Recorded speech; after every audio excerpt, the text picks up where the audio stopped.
thấy con gái gọi điện bảo chuyện tiền nong gì ấy, xong rồi về nhà thấy con gái của cô cũng kể sơ sơ thì cô biết không được rõ lắm rồi cô mới đến đây gặp cháu. À, tại vì cái chuyện mà của chú với cháu gì, Vâng, về cái chuyện cái thai của cái Sinh với cháu ngày trước gì, đúng rồi. Thì thế thấy cô chú nói cho cô chưa?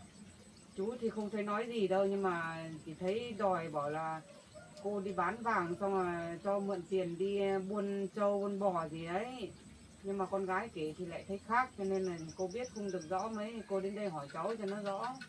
Thế thì bây giờ cô với gia đình là tính kiểu gì, tính như thế nào, hay là cô định lên đây để nói với cháu bảo là gia đình cô không không chịu bồi thường cho cháu? Thì cô cũng là người có lỗi rồi, nhưng mà tất cả cũng chỉ tại chồng cô thôi, đi làm những cái chuyện như thế nhưng mà không nói rõ với cô, bây giờ cô mới biết như thế thì bây giờ bảo đùng một cái bảo cô bán cả vàng lấy tiền về để nộp thay cái tiền phạt bồi thường cho cháu như thế thì cô không chấp nhận đâu. Bây giờ cháu muốn làm thế nào thì làm, kể cả kiện chú hay là phạt chú bao nhiêu thì để chú khắc đi kiếm chỗ nào về giả thôi, chứ còn cô thì cô không bỏ cái tiền đấy để hộ chú nộp cái tiền cho cháu đâu. Thì bây giờ nhá, cháu nói cô này, chú là người sai, chú là người chủ mưu cái vụ này.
Cháu bệnh với cháu bảo đi chặt khối chứ về nhà em bé để ốm rồi không biết bây giờ em bé đi cái gì không, cái đỏ thì cái nào không, đi kịp đi bán nữa.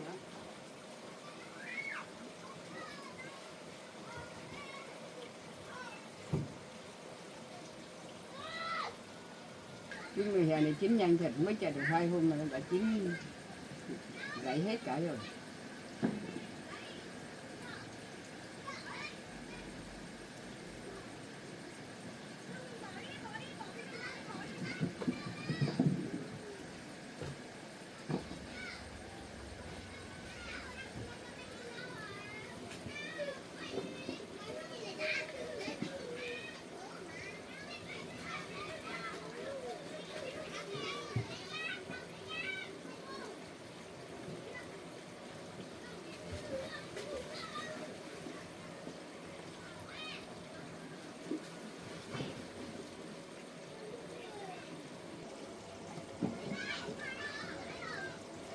Này chín rồi chống bệnh cháu ốm nữa, chưa kịp mình mang đi chợ để bóc cho em đi, tôi chấm bệnh về, chấm bệnh là phơi khô đi, tôi chấm bệnh về chấm bệnh làm bánh thôi, em đi bán.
Cái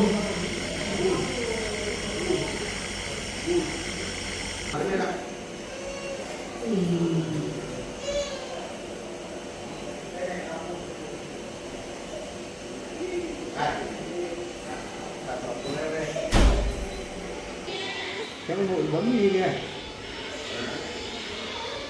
Không để đánh nhá, không để đánh nhá. Cái nào? Đấy. Đấy, đấy. Đấy cho vùng. Nhớ.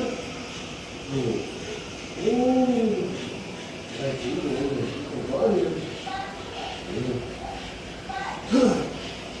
Đây, đặt cho nó mát. Đấy.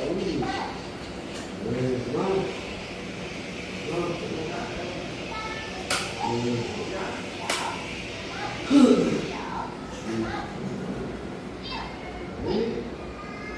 Nào biết cái làm biết cái làm vẫn lâu rồi vẫn rất xúc là cái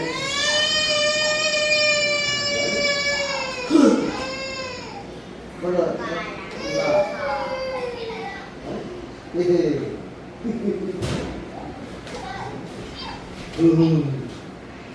yêu yêu yêu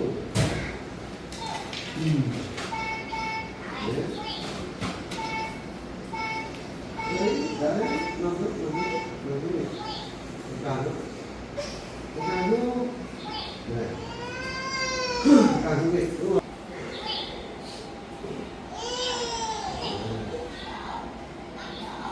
Đấy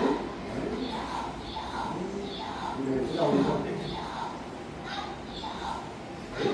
Cái đầu đấy đúng rồi.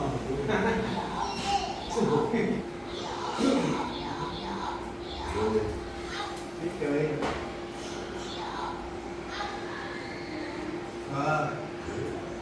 đấy ngồi đây chơi đấy thì con gà đúng không? Con gà đúng không? Đấy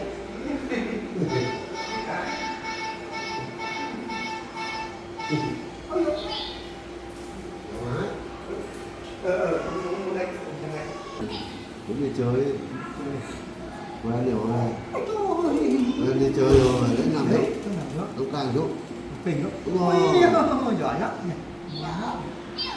Kêu, kêu.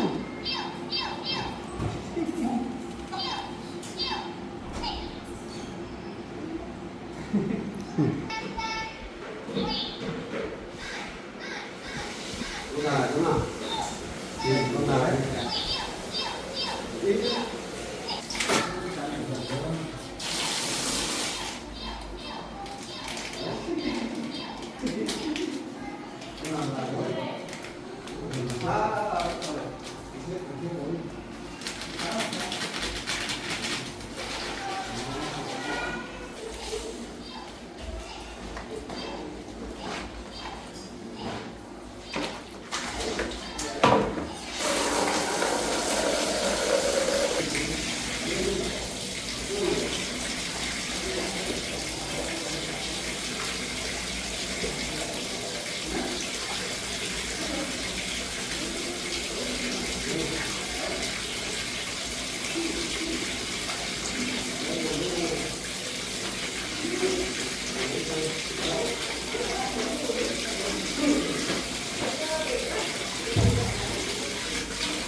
Rồi đi nha, có người đi một tí lại rồi lên rồi đi sang bảo bố đi bố chưa đi vào đấy nhanh nhất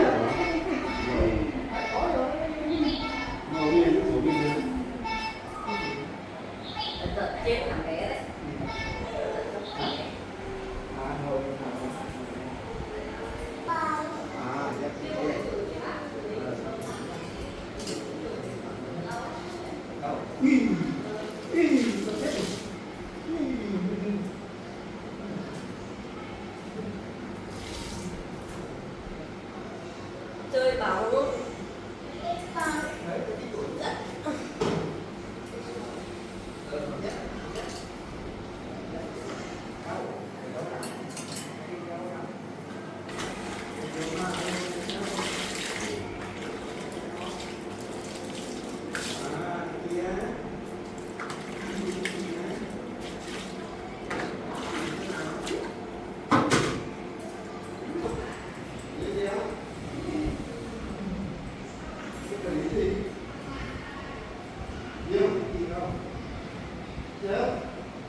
Cháu cho bà.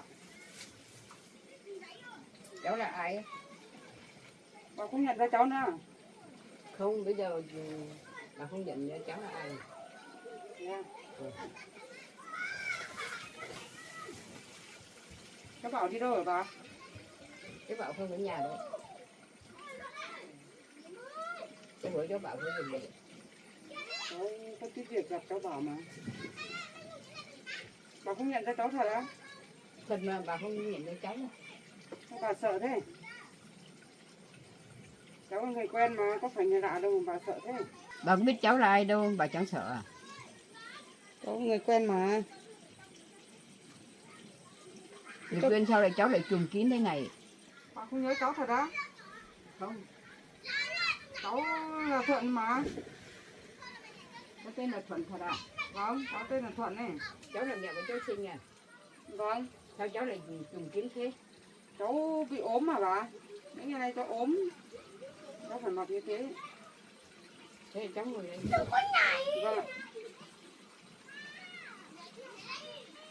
Bà gốc chuối làm gì nhiều thế hả bà? Cháu Bảo với cháu mình đi chặt ít túi về để bảo là đem đi bán, nhưng mà cháu bé ốm rồi không có thời gian đi bán, thì bây giờ chín quá thì bà bóc tranh thủ đi phơi nắng mấy ngày làm bánh cháu ạ. Vâng, nhìn ngon nhỉ bà nhỉ? Cháu ăn chuối đi. Vâng, cháu không ăn được đâu bà. Cháu đang ốm mà. Thôi cháu ngồi sang bên này một tí, để cách bà một tí, không có lại lây bà.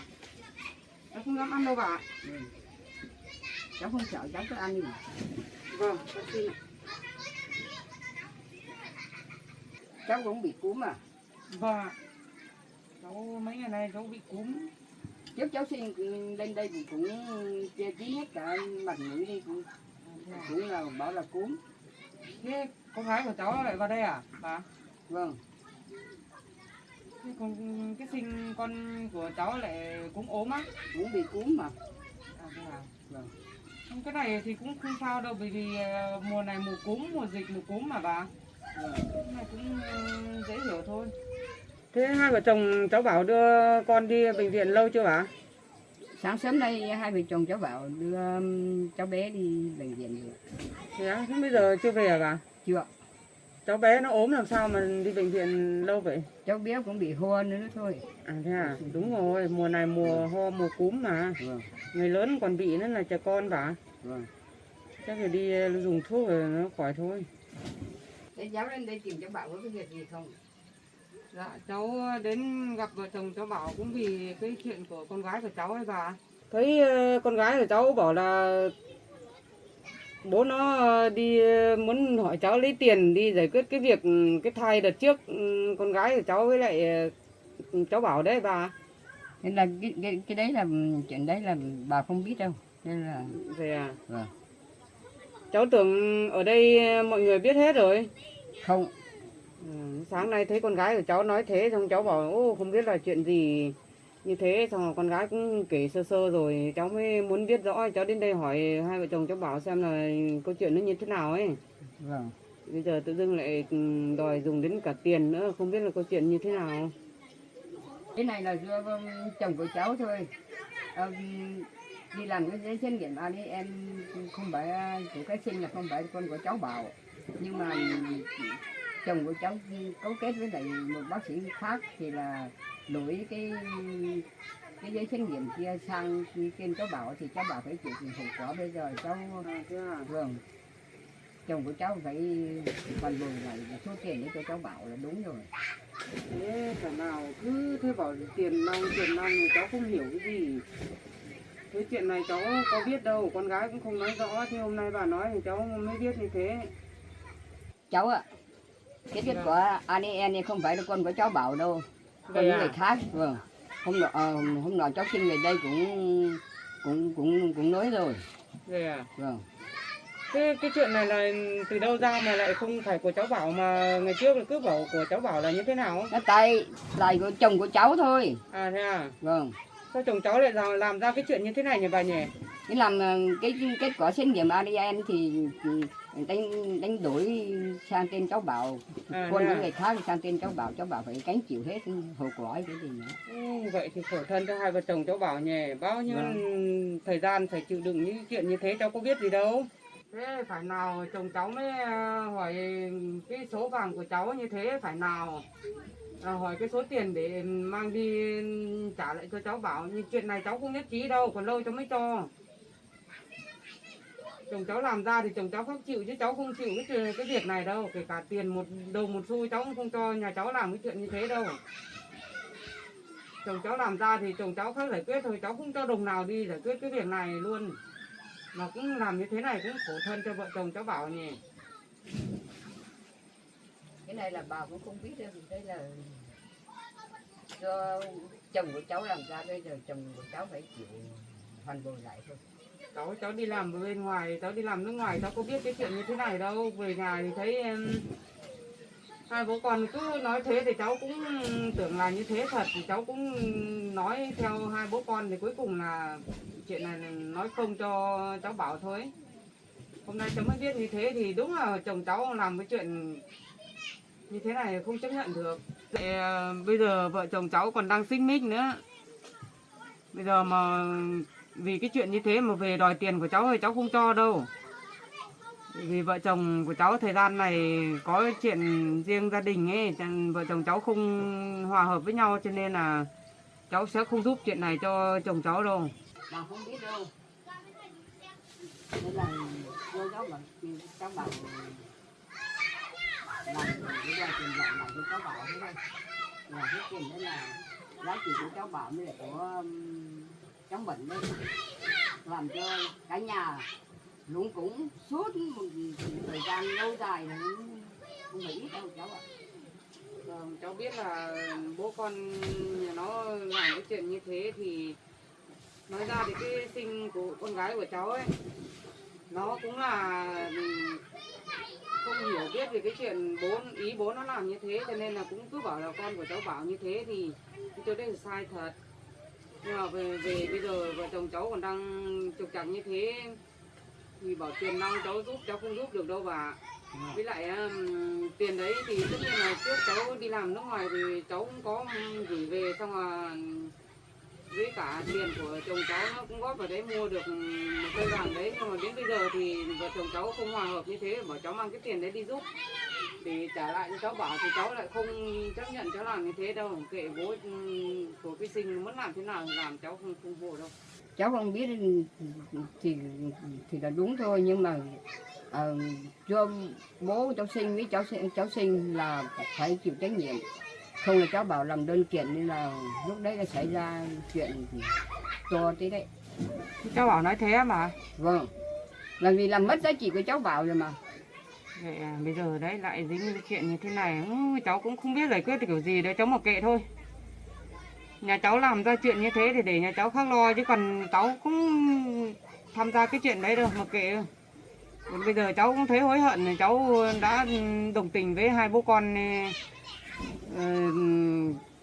ra vào rồi làm cho cháu Bảo, vợ chồng cháu Bảo khổ sở như thế. Bây giờ cháu cũng thấy hối hận rồi, nhưng mà chuyện này hoàn toàn không liên quan gì đến cháu cả.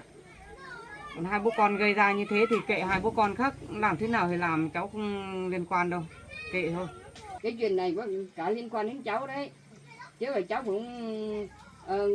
cũng vào một hồ với hai bố con nhà cháu sinh.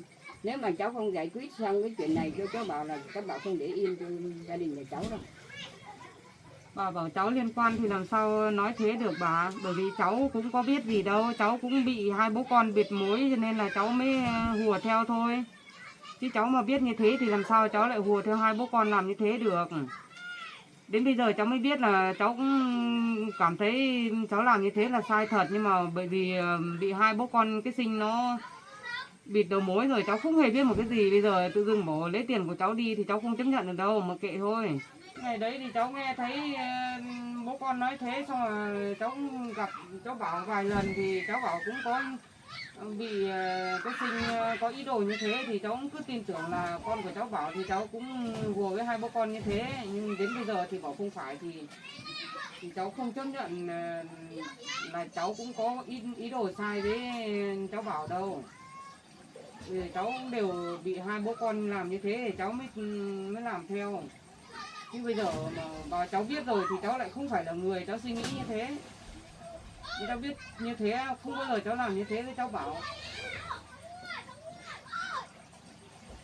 Bây giờ hai bố con làm được như thế thì mặc kệ hai bố con muốn xử lý thế nào thì xử lý, chứ còn cháu một đồng một xu cháu cũng không giúp đâu. Với lại chồng cháu bây giờ cũng không sống thật thà với cháu nữa. Người của chồng cháu thì bây giờ cháu biết rồi, sống với gia đình với vợ con cũng không thật thà, cho nên là sống với cháu Bảo cũng như thế. Bây giờ cháu biết con người đấy rồi, nên là mong bà với lại cháu Bảo cũng đừng trách cháu. Cái chuyện này là bà không biết đâu, chờ cháu Bảo về, cháu Bảo khó giải quyết.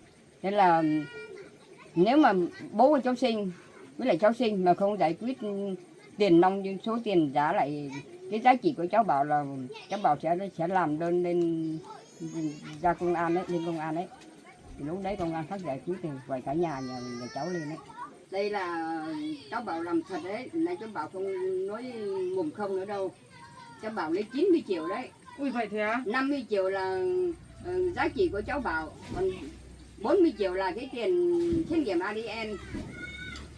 Mặc kệ thôi, cái này cháu không làm, cháu không biết đâu. Mặc kệ cháu Bảo làm thế nào thì làm đâu. Bây giờ cháu cũng không đồng hành với hai bố con đấy đâu. Bây giờ cả 90 triệu bảo cháu đi đền bù cho cháu không có đâu. Có cháu cũng không cho đâu. Ai làm người đấy chịu thôi. Việc này cháu không hề biết cái gì luôn. Cháu nói thế này cũng không đúng đâu. Cháu đi nước ngoài về cháu cũng nghe lời chồng của cháu làm cả đi. Lúc nào bảo cháu Bảo bữa cháu mình, gia đình nhà bà còn nói bao nhiêu cháu cũng không nghe. Thì cháu cũng bây phải giờ là bút sai gà chết đấy. Cháu còn làm đơn kiện cho cháu Bảo với lại gia đình nhà bà thì cũng suốt một thời gian lâu dài mà cháu không biết à.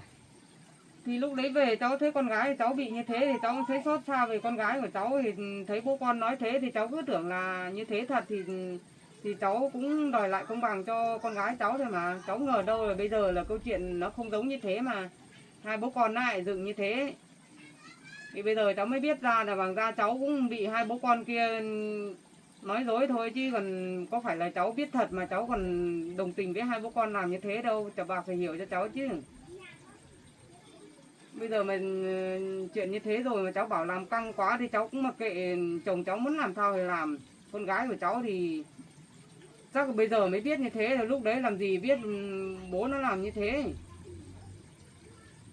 Con gái của cháu cũng không có ý định làm như thế với cháu bảo, chẳng qua là bố con làm như thế xong là nó cũng không biết cái gì, nó cũng theo ý của bố làm như thế thôi. Chứ còn bây giờ cháu là người không biết cái gì cả, bây giờ bảo cháu đền tiền thì cháu không biết đâu, kệ bố con nó làm sao phải làm. Giờ gia đình cháu cũng đang thiệt thòi, vợ chồng cháu không hòa hợp với nhau, cháu cũng đang mất mát nhiều thứ lắm, cháu không giúp đỡ được chồng cháu nữa rồi. Mà kệ thôi. Phải nào mấy hôm nay thấy cháu bảo nói như thế, như chuyện đền bù như thế, xong là quay ra giả vờ làm lành với cháu, gọi điện cho cháu ngọt ngào lắm, xong là bảo bán vàng đi lấy tiền nọ tiền kia. Để bằng ra là cái chuyện như thế này, xong rồi bây giờ mới làm lành với cháu để đòi tiền đây. Cái này là bà không biết đâu, do cháu hai bố con nhà cháu sinh thôi. Đúng rồi, bây giờ chỉ hai bố con khác làm khác chịu thôi, còn cháu thì cháu có tiền bằng thật, cháu cũng không giả đâu. Bởi vì chồng cháu bây giờ đối xử với gia đình cũng không có tình cảm gì, xong rồi dính líu đến đồng tiền thì cháu lại càng không thể chấp nhận làm theo ông Quảng nữa. Đấy, phần nào mấy hôm nay là ngọt ngào với cháu lắm. Đi làm ăn, cháu đi làm ăn xa, cháu gửi bao nhiêu tiền về cho để làm ăn, nhưng mà cuối cùng mang tiền của cháu hy sinh mà mấy năm đi làm xa về rồi, mang đồng tiền của cháu đi chơi bời bồ nhí lung tung ở bên ngoài. Bây giờ hết tiền rồi xong lại còn làm cái chuyện sai trái với cháu bảo như thế nữa. Đã bao lâu đối xử với cháu quá đáng rồi, bây giờ lại mắc lỗi như thế, xong quay ra là làm lành với cháu để hỏi tiền, để mang tiền đi bù cho cháu bảo. Còn lâu cháu mới chấp nhận, còn lâu cháu mới hỗ trợ cho cái việc này, cháu không nghe đâu. Bây giờ cháu không có tin tưởng nào một tí nào về chồng cháu nữa. Một thời gian lâu rồi vợ chồng cháu không nhìn mặt nhau rồi bà, cho nên là bây giờ đồng tiền muốn làm thế nào thì làm. Chồng cháu có thì khác tự đi giải quyết, còn bỏ lấy tiền liên quan đến cháu là cháu không bao giờ cháu cho luôn.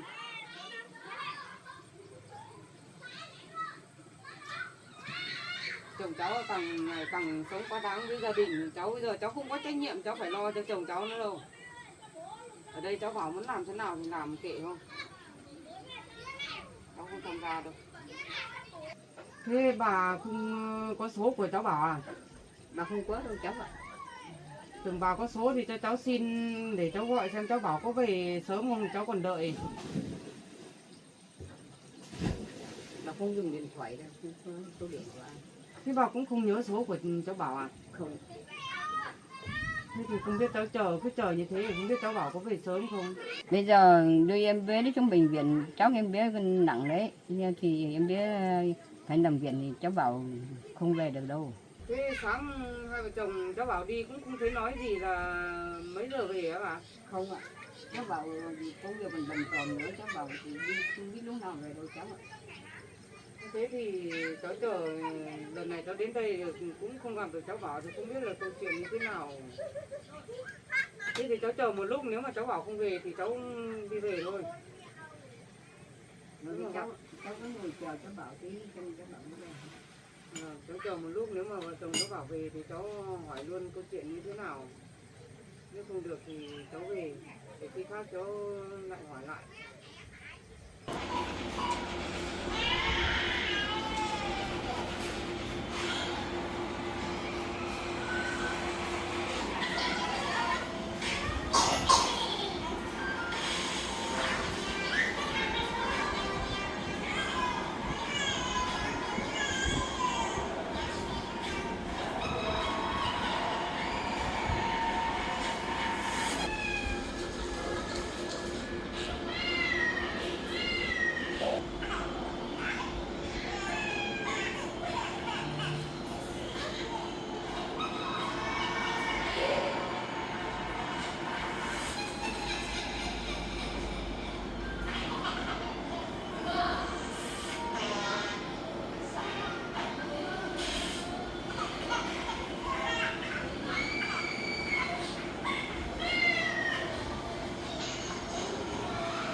bà nhỉ. Vâng.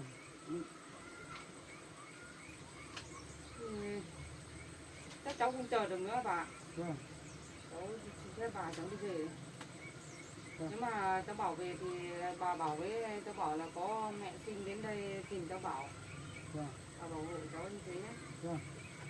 Bây giờ cháu xin phép cháu về. Chờ lâu quá không biết là có về không. Cháu về nhé bà nhé. Vâng, cháu về nhé.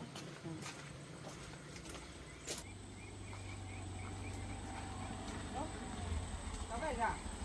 Ai đấy? Cô đây. Có cháu lại về, cô đang định về.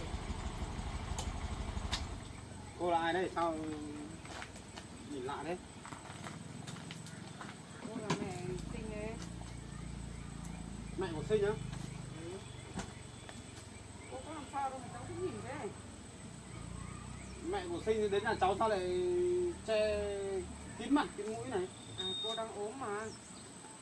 Những ngày này cô ốm. Đang ốm à? Nhưng mà không sao đâu.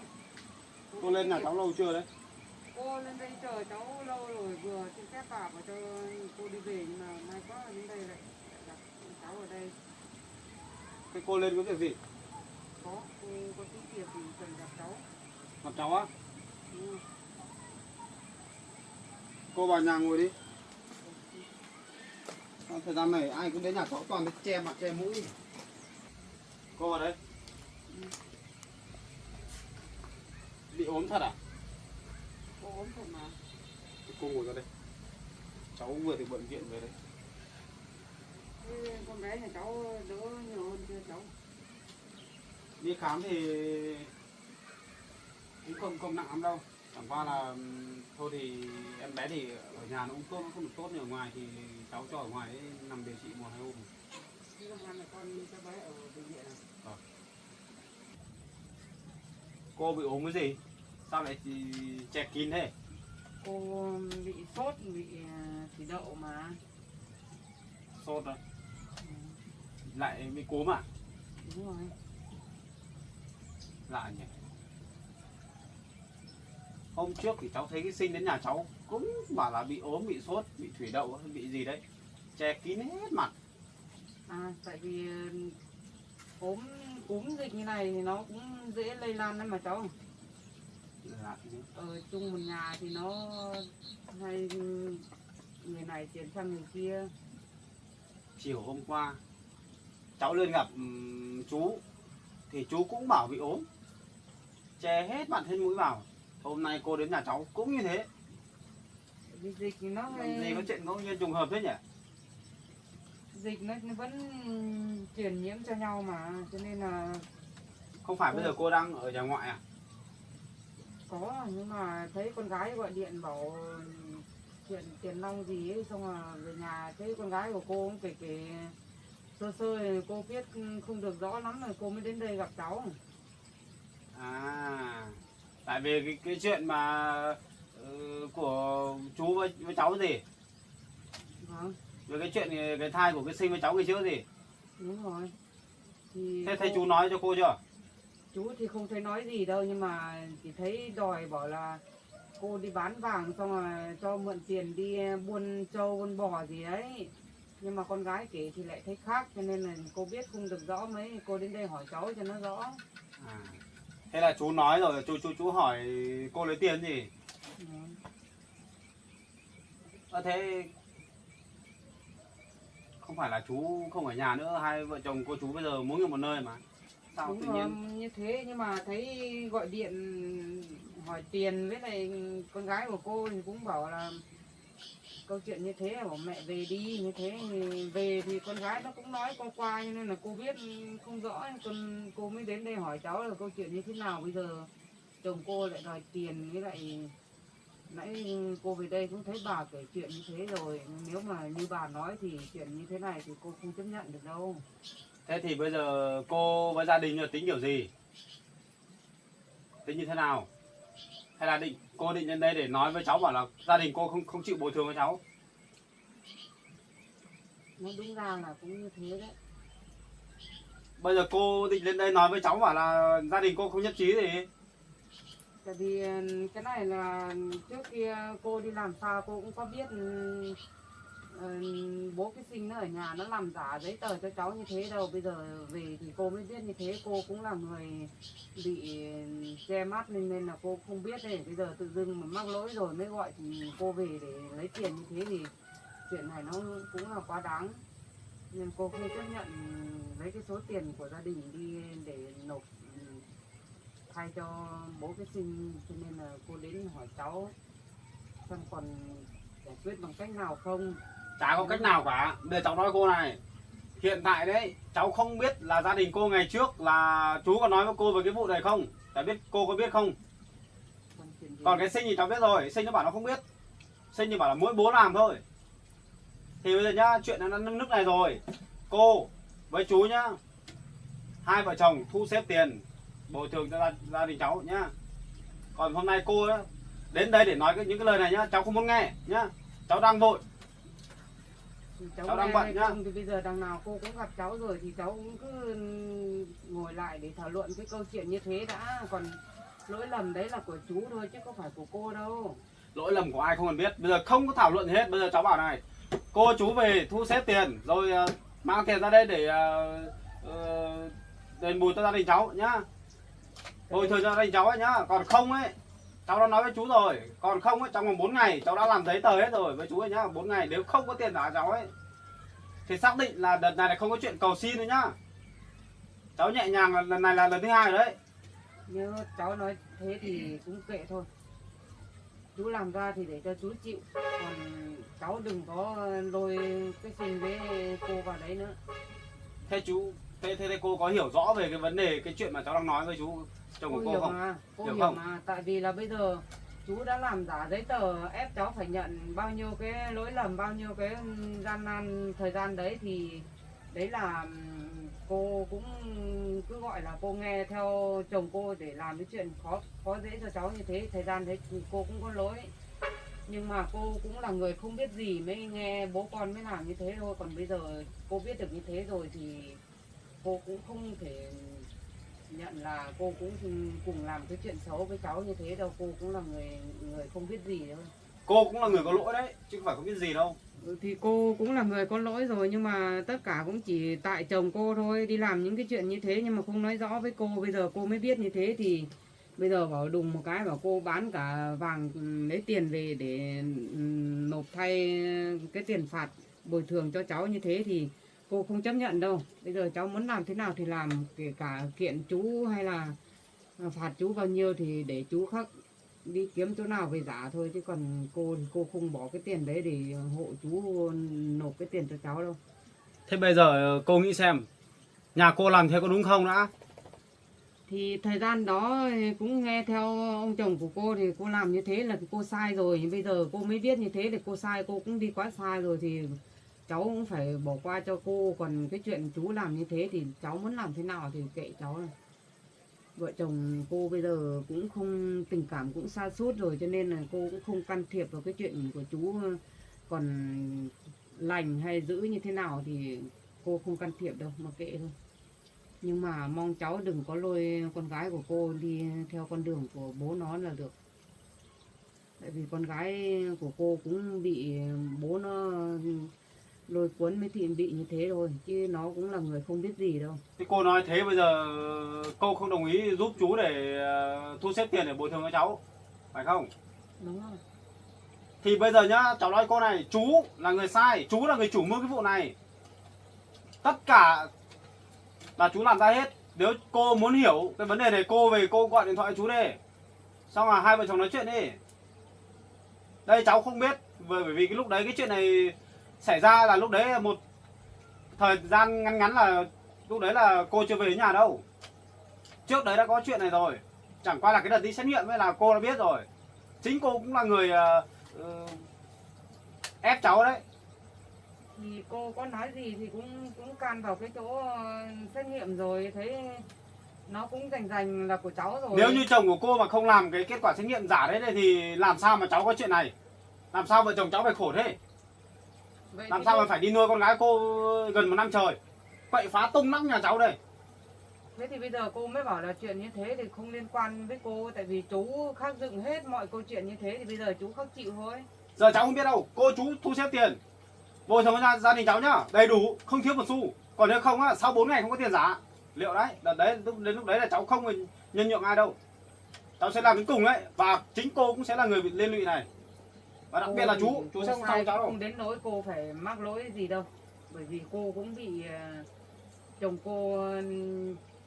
Cô thử nghĩ lại những cái chuyện ngày trước đi, từ lúc cô biết chuyện con gái mình có thai đi, từ lúc đấy đến bây giờ, đến cái lúc kết thúc chuyện này đấy, là cô đã làm những gì sai trái với gia đình cháu rồi. Cô nghĩ đi, cháu không cần cháu nói ra đâu. Cô làm tất cả cũng chỉ vì cái xét nghiệm đấy nó rành như thế. Xét nghiệm là do chồng cô làm như thế nó mới sai. Thì bây giờ thì do chồng cô, thì bây giờ cháu cứ đi kêu chồng cô đi. Cháu nói chuyện rồi, làm giấy tờ hết rồi, chú đồng ý rồi.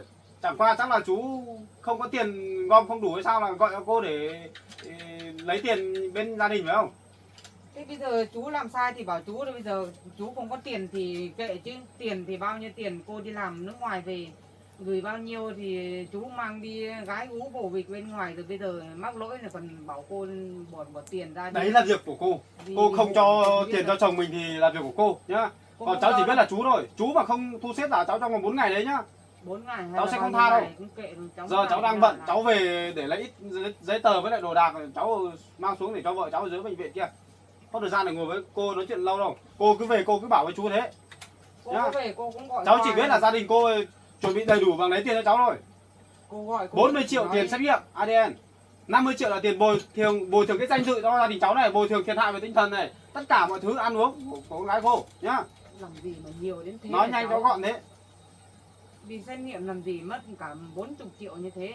Cái việc này là của cháu và cái Sinh nó cũng biết. Cái Sinh yêu cầu làm cái gói xét nghiệm không phải là đắt quá mà không phải là rẻ đâu nhá. Cái này nói thì cô chả biết đâu. Cô cứ về hỏi Sinh xong là Sinh nó nói cho. Cái gì cũng bảo cô không biết như thế thì còn lôi cô vào làm cái gì? Cô không biết là phải rồi, bởi vì chồng cô làm chuyện này cũng không nói với cô. Với lại cái Sinh cũng không biết bố mình làm cái chuyện gì. Thế thì thành ra cả nhà không biết, mỗi bố của Sinh biết thôi. Đấy, Đấy, phải thế rồi. thì bây giờ cháu cứ đi gặp chồng cô mà. Cháu gặp rồi, làm giấy tờ rồi. Nhưng mà tại sao hôm nay cô đến đây?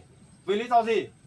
Thì cô đến đây cô chỉ hỏi cô không tán thành về cái vấn đề. có đúng là bố của cái Sinh đã làm như thế thật với cháu không? Sao không đúng? Thì Cháu thế. sáng nay hôm qua cháu đi báo công an đấy. Rồi công an với cháu đi tìm chú nhà mình đấy, không phải đùa đâu. Thôi bây giờ cháu cứ đi tìm chồng cô, muốn làm thế nào làm thì cháu không biết, là cô không biết đâu. Muốn bồi thường bao nhiêu thì cháu khác đề xuất ra mà bảo ông ấy nộp, chứ còn cô thì cô không tham gia đâu. Rồi cô không tham gia mà kệ, cháu chỉ biết chú rồi. Trong vòng 4 ngày nữa chú cũng có tiền trả cháu nhá. Là cháu sẽ kiện chú với con gái của cô lên công an nhá. Thì lỗi con gái của Lúc cô đấy cả cô cũng gì? phải làm chứng kiến nhá, cô cũng phải là người liên quan đấy. Cháu nói thôi. Hai mẹ con cô cũng có chuyện gì. Con gái của cô cũng đang bị bố nó làm cái chuyện xấu sau lưng, xong rồi nó không biết, nó cũng a dua theo, chứ còn nó không có lỗi gì đâu mà bây giờ còn lôi cả cái Sinh vào đấy. Cháu muốn làm thế nào làm, nhưng đừng có lôi cô với Cháu cái Sinh vào cô, đấy. cháu nghe điện thoại. Alo. Vâng, rồi. Rồi để em xuống luôn. Vâng, em đang ở nhà đấy. Em về lấy ít giấy tờ rồi là đồ đạc cho vợ con ở dưới bệnh viện. Rồi ok. Vâng. Đấy, việc nó chỉ như thế thôi. Còn cô thì thắc mắc cái gì thì cô về hỏi chồng cô nhá. Còn cháu chỉ nói thế thôi nhá. Cháu đang rất là bận, cháu chuẩn bị ra ngoài giờ rồi. Cô có gọi cho chú thì cô cũng chỉ gọi là để cháu muốn làm thế nào. Hay là cô chú bây giờ đang xích mích chuyện gì, hay là không hòa hợp thế nào đấy cháu không biết nhá. Đấy, chuyện gia đình của cô. Cô cơm không ngon, canh không ngọt, bây giờ cô không nói chuyện đâu. Rồi, đấy là chuyện của gia đình cô, cháu không biết. Chồng cô bây giờ hiện tại đi đâu làm gì cháu không biết. Hôm qua cháu gặp á, đi tít ở chỗ cuối làng trên đỉnh đồi kìa, chả biết đi bảo đi bán trâu bán bò gì trên đấy. Cháu không biết. Châu bò gì toàn nó mang tiền đi. Cháu với công an ở trong địa bàn này phải đi tận đấy. May con gái của cô gọi bảo là hỏi điện thoại bảo là bố đang ở đấy nhá, mà cháu gọi không gọi được nhá. Cô gọi Cháu lên gặp hỏi để bảo là điện thoại hết pin, nhưng có phải không? Cháu chỉ biết là cháu nói chuyện xong là cháu làm giấy tờ thế rồi, xong là xong. Bây giờ chờ 4 ngày sau không có tiền trả cháu ạ. Cháu sẽ gửi đơn kiện đến công an, cháu đã báo hết qua công an rồi. Còn việc của gia đình cô chỉ lo cháu bồi thường lấy tiền thôi. Bây giờ cháu không nói nhiều nữa. Cô đi về đi, xong cháu còn lấy ít giấy tờ với đồ đạc nữa, xong là cháu đưa bà còn lên trên nhà bố vợ kia ở. Cô đi về đi. Cô đã Cháu có thời gian đâu. đi về. Nhưng mà cái tiền nong của chồng cô nhá, cô không bao giờ cô cho đâu. Cháu muốn hỏi muốn đòi thì đi đòi chồng cô ấy, còn là một đồng một xu của cô cũng không cho đâu. Cô không cho là việc của cô, cháu chỉ biết là chú quản thôi. Riêng chú mà trong vòng 4 ngày ấy mà không thu xếp được tiền đưa cháu nhá, cháu sẽ kiện. Sai thì cháu đi gọi ông Quảng mà lấy tiền, đi hỏi ông Cháu không mà biết. đền bù. Không phải là hôm nay cháu mời cô lên đây để tranh cãi với cháu nhá. Cô tự lên đấy. Cô đang nói bằng tình cảm nhưng mà cháu cứ khăng khăng bảo phạt thế nọ thế kia, muốn phạt thì phạt ông Quảng ấy. Cô Không biết phạt đâu. thì là cái gì bây giờ? Không nói nhiều, cô đi Bây về. giờ tính theo kiểu nhân nhượng kiểu tình cảm thì bồi thường cho cháu vào lấy tiền. Xong là xong chuyện này, không thì lên công an làm việc. Thế thôi. Đấy, cháu cứ đi hỏi ông Quảng lấy tiền đi. Còn cô với ông Quảng á, từ giờ trở đi chắc là vợ chồng với nhau cũng không tồn tại nữa đâu. Cho nên là còn lâu cô mới đưa tiền cho ông ấy. Cháu muốn hỏi muốn phạt thì đi phạt ông Quảng ấy. Đấy là việc của cô với chú. Cháu không biết. Cháu chỉ biết là bên phía gia đình cô phải đến ngày hôm đấy là phải chuẩn bị bằng lấy tiền. Mang vào đây bồi thường cho gia đình cháu thế thôi. Cháu cứ thẳng đường mà đi hỏi ông Quảng, còn hỏi cô là hỏi đến bao giờ cô cũng không nộp đâu. Cháu cũng chả cần hỏi cô đâu, cháu làm việc với ông Quảng thôi. Đúng rồi, cứ gặp ông Quảng là làm thế nào thì làm. Còn sau này nếu mà chú mà không chịu bồi thường cho gia đình cháu nhá, cô cũng phải là người liên quan đến cái vụ việc này nhá. Đừng có nói gì với cô đấy. Cô cứ tưởng là cô với ông Quảng bây giờ xích mích nhau rồi là không có trách nhiệm gì à? Chính cô cũng là người liên quan đến vụ việc này nhá. Trời ạ. Tự nhiên ở đâu lên nhà mình làm bầm lên. Lên lâu chưa hả bà? Nên lâu một tí thì cháu. Thế lên đây nói gì đấy? Nên cháu nó lên cháu cũng bảo là hỏi xem tình hình cháu sinh với lại ông Quảng về đây để hỏi cái chuyện Cái chuyện là bồi thường đấy gì? vâng. Chuyện bồi thường thì là việc bên gia đình đấy tự thu xếp chứ. Còn bên gia đình mình đây chỉ biết là yêu cầu bên đấy phải bồi thường bằng đấy tiền. Hết thôi, có cái gì đâu. Chắc là không muốn mất tiền cho chồng để mang ra đây bồi thường cho gia đình mình, nên ra đây là kiếm cớ để hỏi han tình hình, xong là bắt đầu lại xin xỏ gì. Lạ gì. Cháu đã làm đầy đủ giấy tờ hứa hẹn với ông Quảng hết rồi, bố của cái sinh ấy. Vâng. Cho nên là bà yên tâm. Chắc chắn là mình sẽ thắng. Vâng. Mình sẽ đòi được tiền bồi thường. Còn nếu không ấy, cháu cũng đã có cách, cháu đã báo với công an hết rồi. Sau 4 ngày nhá, quá hạn mà ông Quảng mà không có lời nào nói đàng hoàng với cháu nhá, cháu gửi đơn kiện. Lúc đấy là không có ai cầu xin được một cái gì hết. Lúc đấy là tội ai người đấy chịu. Thế thôi. Ông Quảng cũng nhiều lần là cũng nói chuyện với cháu rồi, bảo là thôi cháu cứ nhẹ nhàng thôi, giải quyết tình cảm. Đấy, cháu đã đi hỏi được 2 lần rồi, cháu không phải cháu đi hỏi nợ đâu. Đúng không? Cháu phải cháu nợ ai đâu. Với lại có phải là cháu đi đòi tiền của ai đấy đâu, đi xin tiền đấy đâu. Đúng đến ngày hôm đấy mà không mang tiền ra đây để bồi thường cho gia đình mình là lúc đấy cháu mới làm cho mà xem. Bà ơi, thế cái chuối này chín hết rồi à? Chín hết rồi bà bóc để phơi. Ôi nhỉ. Chuối này chín nhanh thế nhỉ. Chưa được kịp xem này, chín này thì sao mà kịp để cho Mận về lấy đi bán đây. Bây giờ nó đã gãy cú hết rồi cháu ạ. Bà bóc đi phơi nắng để khô cho cháu Mận về làm bánh đem đi bán cũng được. Vâng. Thế thì bà ở nhà ban ngày trời nắng này bà bóc hết ra xong bà lấy đi phơi nhá. Vâng. Cái nào hỏng thì quả nào mà chín quá hỏng thì thôi, bỏ đi. Còn cái chuyện của cái bố con nhà cái Sinh ý, cháu có tự biết lo. Vâng. Cháu không có cách giải quyết được cháu. Cháu sẽ không để yên vụ này đâu, cho nên bà không phải lo đâu. Cháu sẽ đòi được một phần tiền để về cho bà, bồi thường cái tinh thần cho bà. Vì cái Sinh nó gây ra rất là nhiều chuyện để cho bà phải lo, đôi khi bà phải khóc. Đấy, bây giờ đến giờ người ta phải trả giá cho mình rồi. Đấy, cho nên là không phải thắc mắc gì cả chỗ đấy đấy. Cháu tự có cách giải quyết để cháu. Cái này cháu mang đi cất xong là bà ơi. Dạ. Bà bây giờ tí nữa cháu lại xuống bệnh viện rồi, em bé thì nằm viện rồi thì tí nữa cháu đưa bà đi lên trên nhà mẹ của Mận kia ở nhá. Vâng. Ở tạm một đêm đấy, xong là 1-2 đêm cũng được. Vâng. Bao giờ cháu về thì cháu sẽ đưa bà về nhà. Vâng. Khi nào cháu đi cháu lại đón bà lên trên đấy nhá. Vâng. Không cho bà ở đây một mình thì cháu cũng hay lo. Cháu lên lấy giấy tờ của em bé xong là cháu đưa bà đi nhá. Vâng. Cháu đang vội đi. Cái tô chuối kia chưa chín kia thì mai bà xuống nhà bà xem cái nào chín thì bà lại bóc nhá. Vâng. Mang cái này đi cất ạ.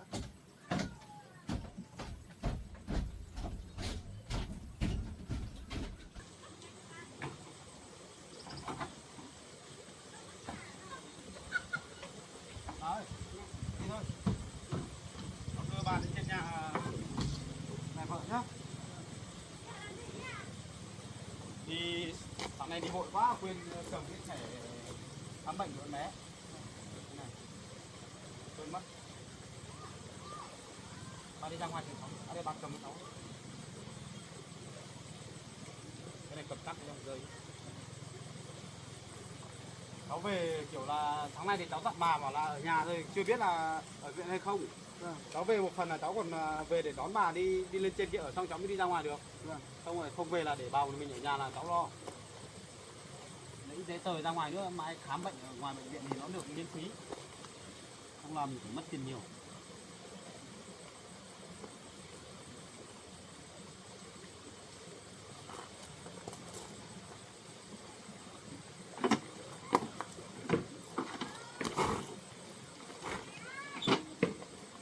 Chờ cháu đi nhá, cháu đóng cổng á. Bà chờ một chút thôi. Nhà tối nay không ở nhà phải khóa hết vào.